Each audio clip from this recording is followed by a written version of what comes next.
Bom, essa semana eu me deparei com esse post e eu achei super interessante o tema e eu resolvi trazer para a gente debater aqui. E aí eu vou ler a tradução para vocês aqui, tá? Todas as pessoas inteligentes que conheço estão fracassando. Meu irmão, que foi o orador da turma do nosso colégio, está desempregado. Meu melhor amigo, que pulou séries e foi para o MIT estudar matemática, agora é um vagabundo de praia na Flórida, trabalhando em um bar. Eu, pessoalmente, já ganhei dinheiro suficiente para me afastar da sociedade se me mudasse para uma cidade universitária barata. E estou pensando seriamente nisso. Não vejo sentido em trabalhar e estou totalmente esgotado. Enquanto isso, a maioria das pessoas medíocres que conheci ao longo da vida está chegando a cargos de direção em empresas, tirando férias incríveis, se tornando influenciadores, constituindo família. Sinceramente, todas as pessoas realmente brilhantes que conheço, que estudaram algo sério em uma boa universidade, estão desempregadas e trabalhando em um projeto esotérico de paixão com o qual ninguém jamais se importará. Sempre foi assim ou a sociedade está especialmente ferrada agora? Esse RN eu acho que é a abreviação de Right Now, né? Então acho que é agora. E eu vou trazer outros comentários ao longo do vídeo de pessoas que debateram também nesse post. Mas vamos lá.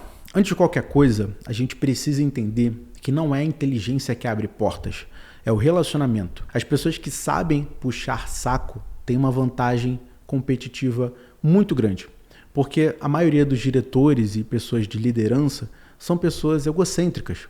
E quando o puxa-saco infla o ego deles, essa pessoa sai na frente. Outro ponto é que as pessoas querem trabalhar com pessoas agradáveis. Aquela pessoa puxa-saco passa a ganhar nesse ponto também, porque é aquela pessoa que sempre vai trazer um docinho para o chefe, um cafezinho, vai chamar para almoçar, vai pagar o almoço, vai pagar o chopp. É uma pessoa agradável de se trabalhar. E o que não pode ficar de fora dessa equação também é a beleza, né? Então o livro Capital Erótico é o trabalho de uma pesquisadora mostrando que pessoas mais bonitas são mais bem-sucedidas. E elas não só ganham mais, como também recebem penas menores em processos judiciais. Isso acontece porque na prática a gente tende a achar que uma pessoa é mais inteligente ou mais honesta só porque ela é mais bonita. É o famoso efeito halo ou efeito halo, né? E a pessoa que é inteligente percebe esse jogo e na maioria das vezes ela não se sujeita a ser falsa para interpretar esse papel. Mas a consequência disso é que ela perde a promoção para quem sabe jogar o jogo, ou seja, puxa saco. E no fundo, os chefes sabem que estão sendo bajulados, mas mesmo assim eles preferem esse tipo de gente. Isso acontece porque isso ativa as emoções, né? Não é uma coisa tão lógica assim. É uma espécie de gatilho mental, sabe? E isso é um viés de confirmação. Os gestores promovem quem se parece com eles, para terem as coisas sob controle e não serem surpreendidos com alguém que está de fora dos padrões, entendeu? E esse outro comentário do post diz o seguinte: alguém pode ser muito inteligente no sentido intelectual clássico, ser muito culto e nunca ter sucesso no jogo social do qual esse tipo de carreira depende. Você nunca vai subir na carreira como um ex-membro de fraternidade bem socializado que consegue bater papo com os chefões sobre o último jogo de futebol. Não importa quantos clássicos você tenha lido ou quão habilidoso você seja tecnicamente. É assim que funcionam esses cargos corporativos bem remunerados, como um clube dos meninos, só que agora também está aberto para as garotas que sabem falar sobre a última cor do copo Stanley que compraram e como o Sweet Greens dela é bom. Sweet Greens é uma rede de saladas nos Estados Unidos, é bem hypado lá. E aí vai ter um estudo de 2006, postado numa revista de administração, que analisou os conselhos de administração de grandes empresas americanas e descobriu que executivos que faziam favores pessoais e elogios direcionados a membros do conselho tinham mais chances de serem indicados para outros conselhos e de receber promoções, independentemente da performance financeira da empresa deles. Ou seja, foi um estudo que metrificou o quão puxar saco era bom ou não. E no final ele chega à conclusão de que quem puxava saco não precisava ser tão bom tecnicamente para ser promovido. Eu vou ler para vocês as partes mais importantes dessa pesquisa. Utilizando dados de pesquisa sobre comportamentos de influência interpessoal, obtidos a partir de uma ampla amostra de gerentes e diretores executivos, ou seja, CEOs de empresas da lista Forbes 500, examinamos como o comportamento de bajulação dirigido a indivíduos que controlam o acesso a cargos no conselho de administração pode oferecer um caminho alternativo para a diretoria a gerentes que não possuem as credenciais sociais e acadêmicas associadas à elite do poder, ou seja, pessoas que não se formaram em escolas de ponta ou que não vieram de um background mais privilegiado, né, que não tem aquele sobrenome de herdeiro. E ele diz exatamente isso.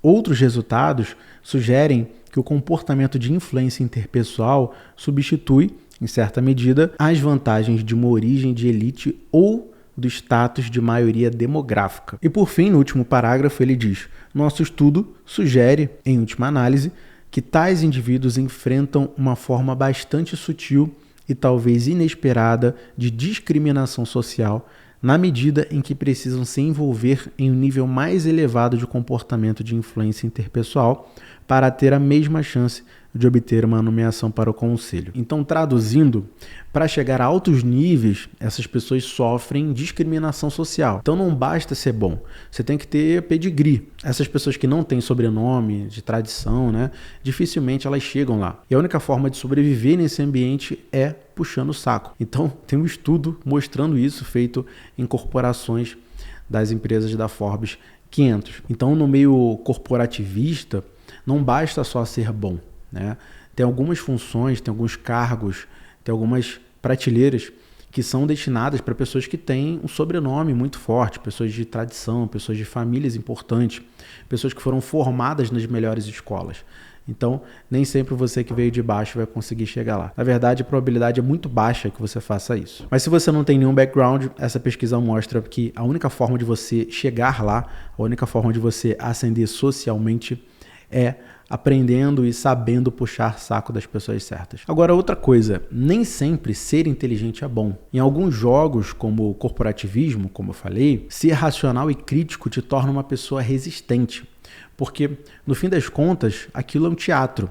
E essas pessoas não aceitam fazer parte desse teatro. Enxergar demais a realidade é não se iludir e não aceitar participar de certos jogos. E quando essas pessoas não aceitam negociar a sua integridade para participar desse teatro, elas são expulsas desse jogo. Não sobra nada para o beta inteligente. Olha esse outro comentário aqui. Fui orador da turma e me formei com honras em uma escola particular de prestígio, embora em filosofia. Agora, por enquanto, trabalho no setor de alimentação. Tentei trabalhar naquela merda de escritório e simplesmente não consegui aguentar. Nesses empregos, por natureza, tudo que você diz é mentira. Isso estava me corroendo por dentro e me levando ao suicídio. Agora lido regularmente com Karens. As Karens, elas são tipo as barraqueiras lá dos Estados Unidos. Karens malcriadas e moradores de rua se drogando no banheiro. E já limpei vômito de um mictório. Mas não preciso mentir, né? Então ele deixa claro que ele não precisa ser uma coisa que ele não é. Outro ponto interessante é que existe um princípio chamado princípio de Dilbert.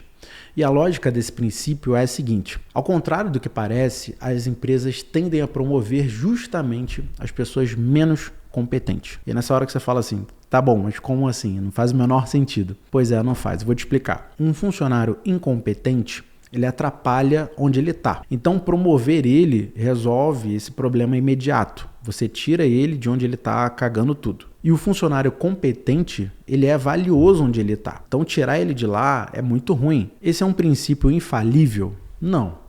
Tem as suas exceções, mas em algumas situações ele funciona muito bem, principalmente em repartições públicas. Então eu tenho amigos concursados e eles falam que algumas buchas, né, alguns trabalhos que são mais complexos, são mais importantes, eles são para as pessoas que trabalham mais, são para as pessoas mais competentes, porque o gestor daquela área sabe que se ele der essa função para uma pessoa que não é competente, essa pessoa vai cagar tudo e não vai entregar o trabalho.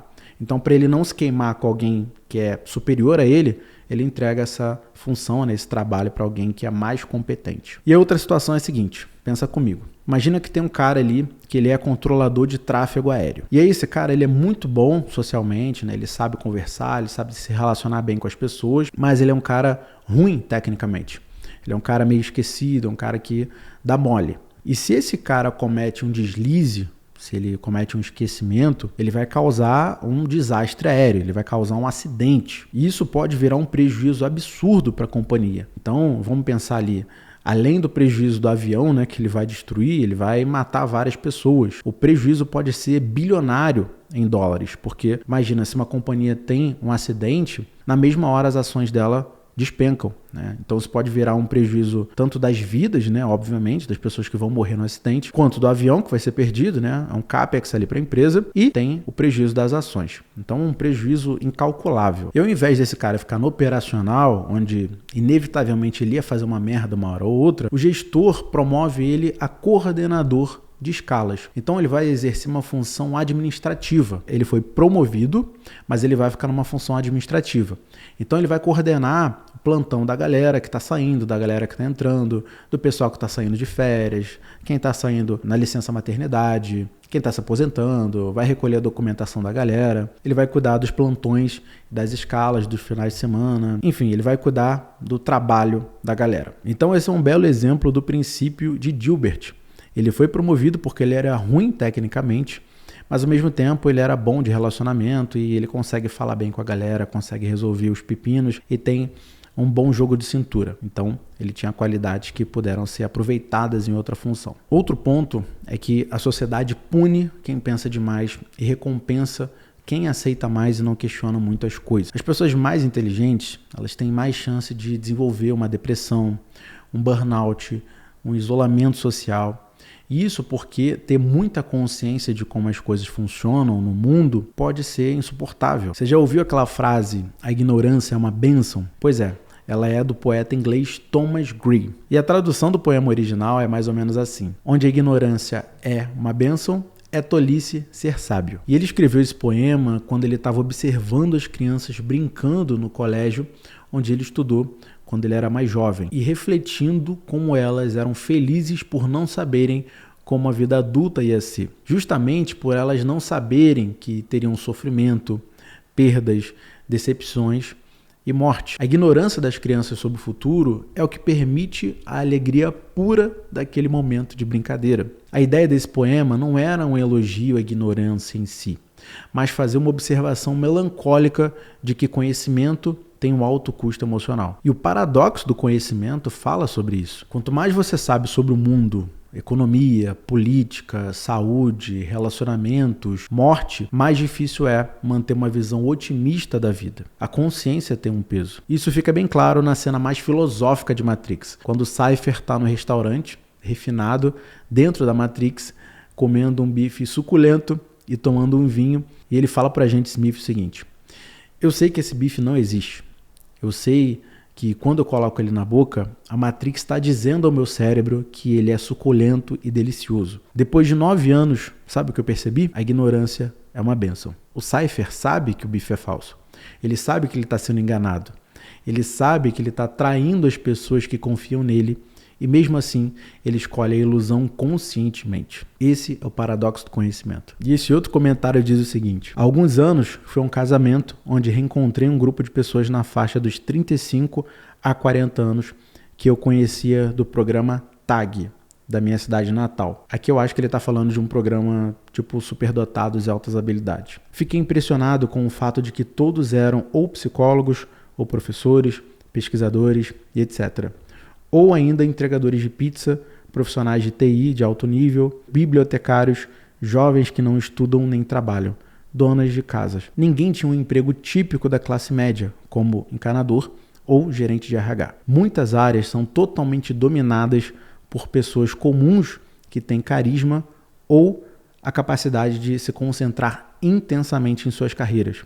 A maioria dos advogados, por exemplo, não me parece particularmente inteligente.